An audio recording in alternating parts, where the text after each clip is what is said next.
Hello students, good morning. कैसे हैं आप सब? मैं आपकी हिंदी की टीचर संगीता जायसवाल। आज मैं आपके लिए लेके आई हूँ दूसरी इकाई का चौथा पाठ, जिसका नाम है तुम मुझे खून दो। ठीक है बच्चों, आज हम कौन सा पाठ पढ़ने वाले हैं? आज हम पढ़ने वाले हैं तुम मुझे खून दो। नाम सुनकर ही जोश आ गया ना? पता चला कौन है इसके लेखक? इसके लेखक है नेताजी सुभाष चंद्र बोस। ठीक है बच्चों, तो ये वीडियो शुरू करने से पहले मैं आपको बताना चाहती हूँ आपको इस वीडियो में क्या क्या चीज़ें प्रोवाइड की जाएंगी। तो आपको सबसे पहले हम जो लेखक हैं उनका परिचय समझेंगे, उसके बाद गद्य संबंधी जानेंगे, उसके बाद चैप्टर रीड किया जाएगा और जो भी कठिन शब्द आएंगे, पैराग्राफ से रिलेटेड जो क्वेश्चंस बनेंगे वो सारी चीज़ें मैं आपको बताऊँगी, सॉल्व कराऊँगी। और चैप्टर के पीछे यानी कि पेज नंबर 32 पर जो एक्सरसाइज दी गई बच्चों, 100 अध्याय दिया गया है, वो भी आपको पूरा कंप्लीट कराया जाएगा। ठीक है, तो कहीं जाने की ज़रूरत नहीं है आपको। इस वीडियो में सारी चीज़ें प्रोवाइड की जाएंगी, सारे डाउट्स क्लियर किए जाएंगे आपको।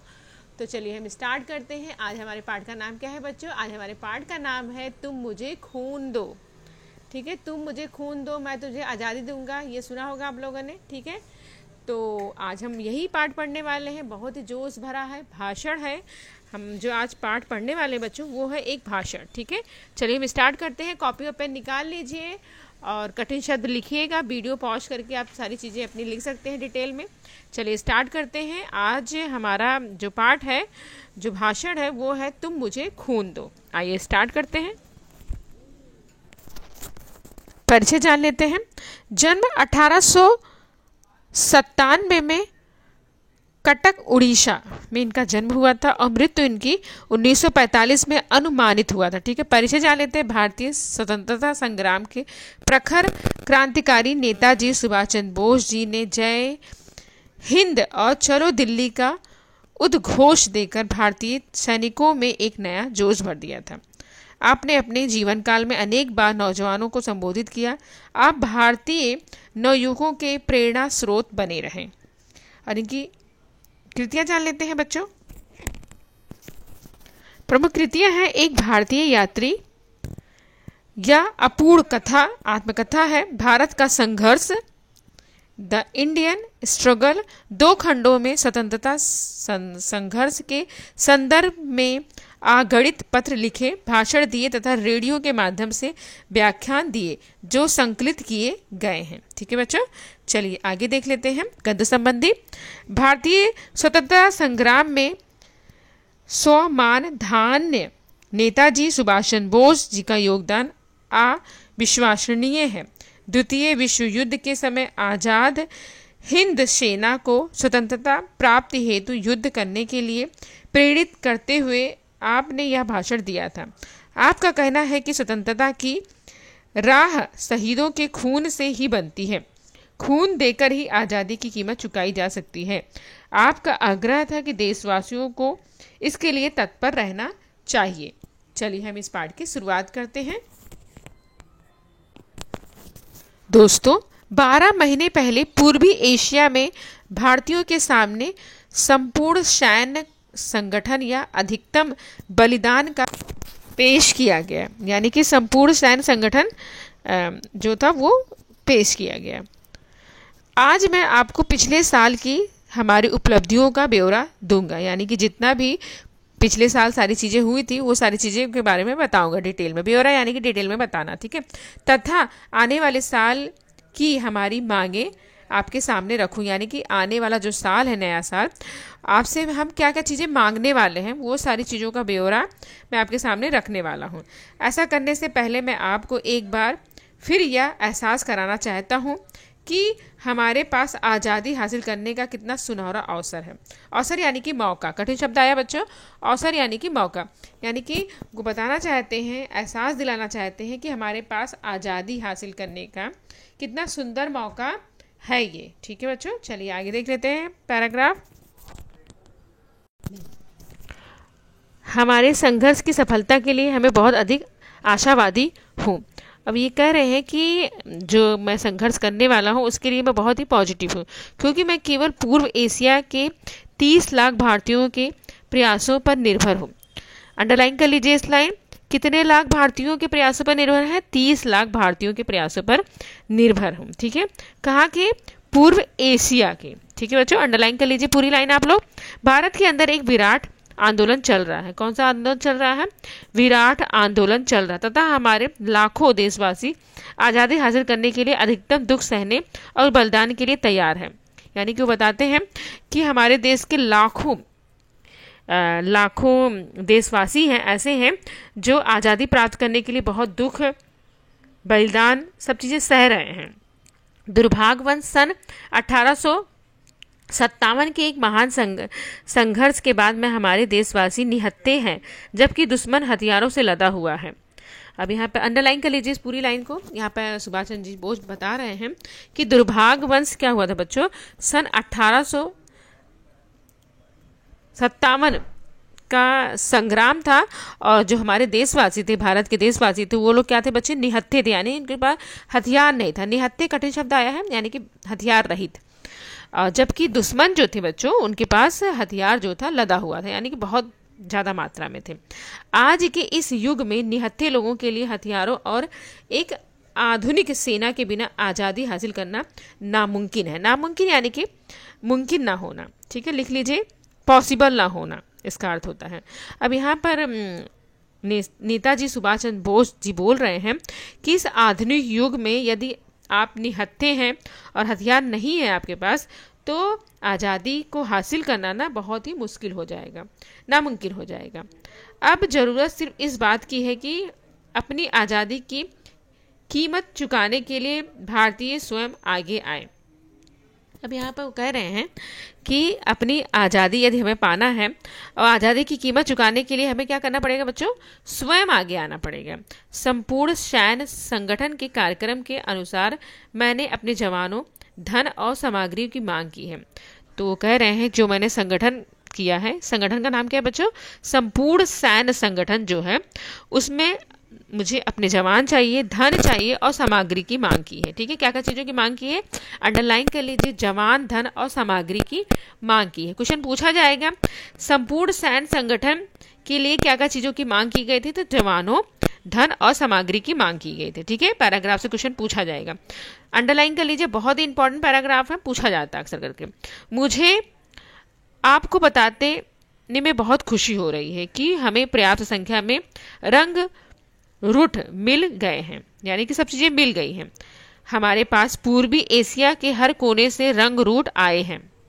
चीन, जापान, इंडोचीन, Philippines, Java, Borneo, Celebes, Sumatra, Malaya, Thailand और बर्मा से। ठीक है, कहाँ कहाँ से चीज़ें हुई हैं? तो अंडरलाइन कर लीजिए जितने भी कंट्री के नाम बताए गए हैं यहाँ पर। ठीक है, चलिए आगे देख लेते हैं बच्चों।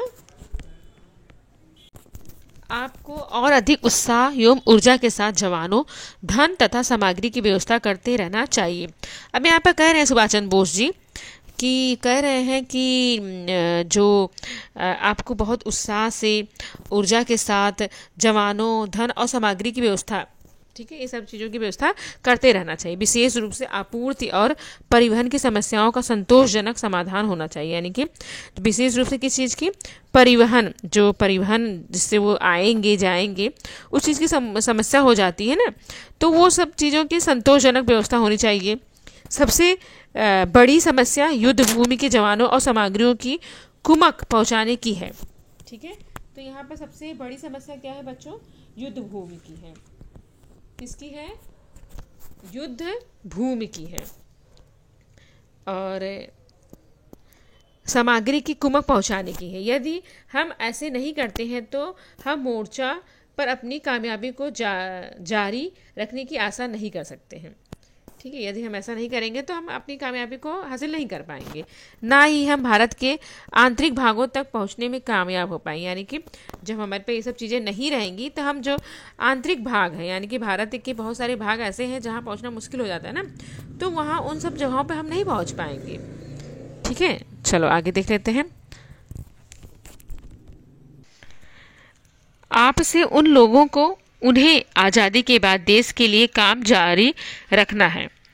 या कभी नहीं भूलना चाहिए कि पूर्वी एशिया, विशेष रूप से बर्मा, हमारे स्वतंत्र संघर्ष का आधार है। ठीक है, हमें कभी भूलना नहीं चाहिए बच्चों कि पूर्वी एशिया की विशेष रूप से कौन, बर्मा, ठीक है, वो हमारा क्या था, आधार था। यदि आधार मजबूत नहीं है तो हमारी लड़ाकू सेना कभी विजयी नहीं होगी। यदि हमारा आधार ही मजबूत नहीं रहेगा, हमारा नींव ही मजबूत नहीं रहेगा बच्चों, तो जो लड़ाकू सेना है हमारी वो कभी क्या नहीं होगी, विजयी नहीं होगी, यानी कि हम जीत नहीं पाएंगे। याद रखिए कि यह एक संपूर्ण युद्ध है। कौन सा युद्ध है बच्चों, संपूर्ण युद्ध है। या अंडरलाइन कर लीजिए, आपसे पूछा जाएगा कौन सा युद्ध है, संपूर्ण युद्ध है। केवल दो सेनाओं के बीच का युद्ध नहीं है, दो सेनाओं के बीच का युद्ध थोड़ी ना, संपूर्ण युद्ध हो रहा, ठीक है। इसलिए पिछले पूरे एक वर्ष से मैंने पूर्व में संपूर्ण सैन्य संगठन पर इतना जोर दिया है। वो कह रहे हैं पूरे एक वर्ष से, कितने वर्ष से पूछा जाएगा आपसे क्वेश्चन, अंडरलाइन कर लीजिए। तो पूरे एक वर्ष से मैंने किस पर ध्यान दिया है, जोर दिया है, संपूर्ण सैन्य संगठन पर। कौन सा संगठन पर बच्चों, संपूर्ण सैन्य संगठन पर मैंने जोर दिया है।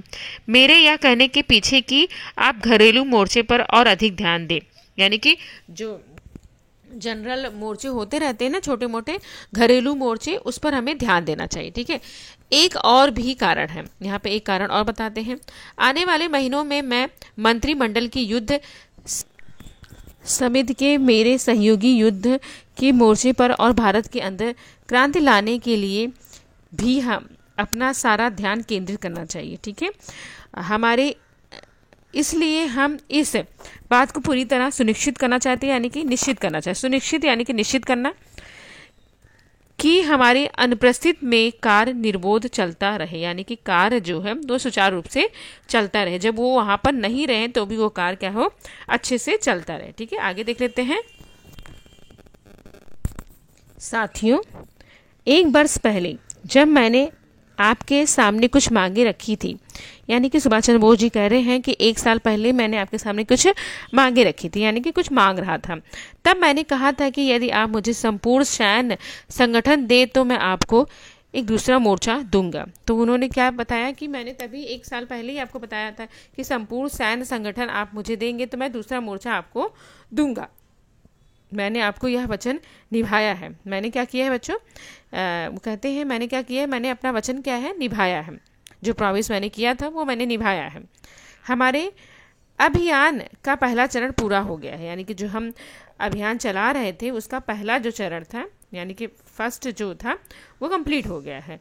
हमारी विजय सेनाओं ने नियोजित सेनाओं के साथ कंधे से कंधा मिलाकर शत्रु को पीछे ढकेल दिया है, यानी कि हमारी सेनाएं जो थी उन्होंने मिलजुल कर क्या किया है, कंधे से कंधा मिलाकर शत्रुओं को पीछे ढकेल दिया है, ठीक है। और अब वो हमारी प्रिय मातृभूमि को पवित्र धरती पर बहादुरी से लड़ रहे हैं। और वो लोग क्या कर रहे हैं, हमारी प्रिय मातृभूमि पर क्या कर रहे हैं, पवित्र जो धरती है, भू है, धरा है, उस पर क्या कर रहे हैं, बहादुरी से लड़ रहे हैं। अब तो काम हमारे सामने है। अब जो हमारे सामने काम है ना बच्चों, पूरा करने के लिए कमर कस लें। उसे क्या करने के लिए, पूरा करने के लिए कमर कस लें। मैंने आपसे जवानों, धन सामग्री की व्यवस्था करने के लिए कहा था। मैंने किस चीज़ के लिए कहा था, जवानों के लिए धन और सामग्री इकट्ठा करने के लिए कहा था। मुझे वो सब भरपूर मात्रा में मिल गए हैं। वो सब चीज़ें क्या हो गई हैं, मुझे भरपूर मात्रा में मिल गई हैं। अब मैं आपसे कुछ और चाहता हूँ। मैं आपसे क्या चाहता हूँ, जवान, धन और सामग्री आपने अपने आप विजय एवं स्वतंत्रता नहीं दिला सकते हैं। जो जवान है, धन है, सामग्री है, वो अपने आप हमें स्वतंत्रता, आज़ादी नहीं दिला सकती है। हमारे पास ऐसी प्रेरक शक्ति होनी चाहिए, ऐसी शक्ति हमारे पास होनी चाहिए जो हमें बहादुरी एवं नायकोचित कार्यों के लिए प्रेरित करे, ठीक है। हमारे पास ऐसी शक्ति होनी चाहिए जो हमें हमेशा हमें प्रेरित करती रहे, ठीक है। आगे देख लेते हैं। सिर्फ इस कारण कि अब विजय हमारी पहुंच में दिखाई देती है। अब ये कह रहे हैं यहाँ पे सुभाष चंद्र बोस कि विजय जो है हमारी पहुंच में दिखाई, यानी कि हमें ऐसा लग रहा है कि हम विजय प्राप्त कर लेंगे, जीत जाएंगे। आपको यह सोचना है कि आप जीते भी भारत को स्वतंत्र देख ही पाएंगे, यानी कि जीते जी आप ये सोचिए कि आप भारत को स्वतंत्र रूप से देख पाएंगे क्या। आपके लिए एक घातक गलती होगी, आपके लिए क्या होगी, एक घातक, एक बहुत बड़ी गलती होगी। यहाँ मौजूद लोगों में से किसी के मन में स्वतंत्रता के मीठे फलों का आनंद लेने की इच्छा नहीं होनी चाहिए। एक लंबी लड़ाई अब भी हमारे सामने है। एक लंबी लड़ाई जो है वो कह रहे हैं, एक बड़ी सी लड़ाई हमारे सामने आज भी है। आज हमारी केवल एक ही इच्छा होनी चाहिए, हमारी एक ही इच्छा होनी चाहिए। क्या होनी चाहिए? मरने की इच्छा। क्या होनी चाहिए बच्चों? मरने की इच्छा, जिससे स्वतंत्रता की राह शहीदों के खून से ही बनाई जा सकती है। जो हमें स्वतंत्रता मिलने वाली है बच्चों, वो किसकी राह से मिलेगी? शहीदों की राह से, शहीदों के खून से मिलेगी। अंडरलाइन कर लीजिए, स्वतंत्रता का राह किस पे लेके जाएगा? हमें शहीदों के खून से हमें मिल सकती है आज़ादी। ठीक है साथियों, स्वतंत्रता युद्ध के मेरे साथियों, स्वतंत्रता युद्ध के मेरे साथियों, आज मैं आपसे एक चीज़ मांगता हूँ। क्या मांगता हूँ? आपसे ऊपर मैं आपसे अपना खून मांगता हूँ। आपसे क्या मांगता हूँ? आपसे अपना खून मांगता हूँ। यह खून ही उस खून का बदला लेगा। यह खून क्या लेगा? उस खून का बदला जो शत्रुओं ने बहाया है। खून से ही आज़ादी की कीमत चुकाई जा सकती। किसकी कीमत? आज़ादी की कीमत चुकाई जा सकती। तुम मुझे खून दो और मैं तुम्हें आज़ादी दूंगा, वादा करता हूँ। ठीक है बच्चों, तो ये पार्ट यहाँ पे समाप्त होता है। तो देखा बच्चों आपने किस तरह से सुभाष चंद्र बोस जी ने किस तरह से कहा कि तुम हमें खून दो, हम तुम्हें क्या देंगे? आज़ादी देंगे। तो ये चैप्टर यहाँ पर फिनिश होता है बच्चों। चलिए हम पेज नंबर 32 पर जाते हैं। वहाँ पर कुछ एक्सरसाइज दी गई है, कठिन शब्द दिए गए हैं, वो मैं आपको कंप्लीट करा देती हूँ एक के बाद एक। ठीक है, चलिए कठिन शब्द देख लेते हैं बच्चों। ब्यौरा शब्द आया है, ब्यौरा यानी कि विवरण, एहसास यानी कि अनुभव, रंग रूट यानी कि नया सिपाही, आंतरिक यानी कि भीतरी, सुचार यानी कि बहुत सुंदर या सही ढंग, निर्बोध यानी कि निरंतर या सतत, घातक यानी कि विनाशक। कठिन शब्द आया है यहाँ पे कंधे से कंधा मिलाना यानी कि डट कर सहयोग करना, कमर कसना यानी कि तैयार रहना। ठीक है, चलिए हम एक एक करके संजाल पूर्ण कर लेते हैं बच्चों। संजाल पूर्ण कर लेते हैं। पहला है हमारा पाठ में आए देश। कौन कौन से देश आए थे बच्चों? बहुत सारे देश आए थे, उसमें से सिर्फ 4 आपको लिखना है। ठीक है, सिर्फ कितने लिखने हैं बच्चों? 4 लिखने हैं। बहुत सारे यहाँ पे देश के नाम आए थे, हमने पढ़ा था। ठीक है, तो चलिए मैं बता देती हूँ आपको कौन कौन से देश आए थे यहाँ पर। तो यहाँ पाठ में आए हुए नाम थे बच्चों चीन, जापान, इंडोचीन, फिलीपींस, जावा और बोनिया, और syllabus, Sumatra, Malaya, Thailand, Burma, Bharat. ठीक है, ये सारे देश आए थे बच्चों, मैंने सारे देश यहाँ पे बता दिए हैं आपको। तो 4 लिखने हैं, 4 कोई भी लिख सकते हैं। चलिए देख लेते हैं आगे क्वेश्चन नंबर 2 आपके सामने आया है। नंबर 1 है यहाँ पर भारतीयों के सामने पेश किया गया कार्यक्रम। कौन सा कार्यक्रम था? मैंने बार बार बोला था आपको अंडरलाइन करने के लिए। क्वेश्चन नंबर 2 है पूर्वी एशिया के हर कोने में आए हुए कौन था? वो लिखना है आपको। नंबर 3 है स्वतंत्रता की राह इसमें बनाई जा सकेगी। किससे बनाई जा सकेगी? वो लिखना है आपको। नंबर 4 है हमारे स्वतंत्र संघर्ष का आधार क्या था। ठीक है, वो लिखना है आपको। चलिए मैं आपको बता देती हूँ क्या क्या चीज़ें यहाँ पर लिखनी है आपको। तो पहला क्वेश्चन का आंसर है यहाँ पर संपूर्ण भारतीयों के पेश किया गया कार्यक्रम संपूर्ण सैन्य संगठन। ठीक है, और पूर्वी एशिया के हर कोने से आए हुए कितने थे? 30 लाख भारतीय। स्वतंत्रता की राह इसमें बनाई जा सकेगी शहीदों के खून से। हमारे स्वतंत्र संघर्ष का आधार क्या था बच्चों? वर्मा था, वर्मा देश था। ठीक है, समझ में आ गया। चलिए आगे देख लेते हैं। क्वेश्चन नंबर 3 है टिप्पणी लिखो, नेताजी सुभाष चंद्र बोस की मांग और वादा क्या था? उस पर टिप्पणी लिखना है आपको। चलिए मैं आपको बता देती हूँ इसका भी आंसर आपको कि नेताजी सुभाष चंद्र बोस की मांग, नेताजी सुभाष चंद्र की मांग, यदि आप मुझे संपूर्ण सैन्य संगठन दे तो मैं आपको एक दूसरा मोर्चा दूंगा। जवानों, धन और सामग्री की व्यवस्था करने की मांग उन्होंने की। नेताजी सुभाष चंद्र बोस ने इस पाठ में कहा है कि सबसे ऊपर मैं आपसे अपना खून मांगता हूँ। यह खून ही उस खून का बदला लेगा जो शत्रु ने बहाया है।